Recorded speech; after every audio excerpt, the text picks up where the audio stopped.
పేదల సొంతింటి కలను ప్రభుత్వం సాకారం చేస్తుంది.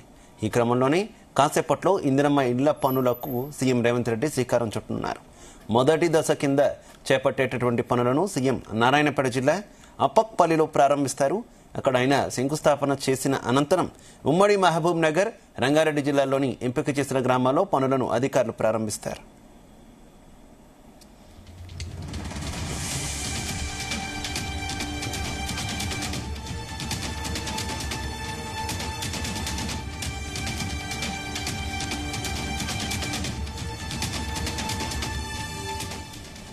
వికారాబాద్, నారాయణపేట జిల్లాలో సీఎం రేవంత్ రెడ్డి పర్యటించనున్నారు. మధ్యాహ్నం 12 గంటలకు వికారాబాద్ జిల్లా దుద్యాల మండలం పోలేపల్లిలోని రేణుక ఎల్లమ్మ తల్లి ఆలయంలో జరిగే పూజా కార్యక్రమంలో పాల్గొంటారు. అక్కడి నుంచి నారాయణపేట జిల్లా అప్పక్పల్లికి చేరుకుంటారు. అక్కడ ఇందిరమ్మ ఇళ్ల నిర్మాణ శంకుస్థాపన కార్యక్రమంలో పాల్గొంటారు. నారాయణపేట వైద్య కళాశాలలో అకాడమిక్ బ్లాక్తో పాటు ఇతర భవనాలకు శంకుస్థాపన చేస్తారు. మధ్యాహ్నం నారాయణపేటలో జరిగే బహిరంగ సభలో పాల్గొని ప్రసంగిస్తారు.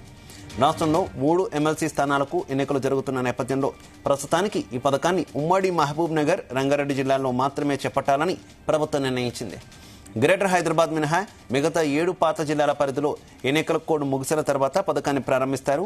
ప్రభుత్వం ఏటా నియోజకవర్గానికి 3,500 చొప్పున ఇళ్లను ఇవ్వాలని నిర్ణయించింది. గరిష్టంగా ఏడాదికి 4.50 లక్షల ఇళ్లను ఇవ్వనుంది.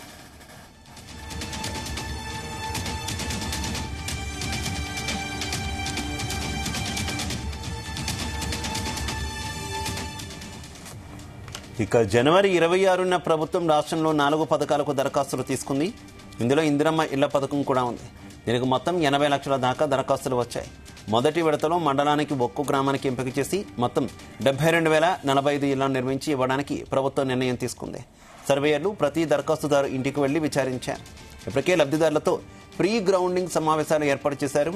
ఇంటి నిర్మాణానికి 4 విడతల్లో లబ్ధిదారునికి 5 లక్షల రూపాయలు అందిస్తారు.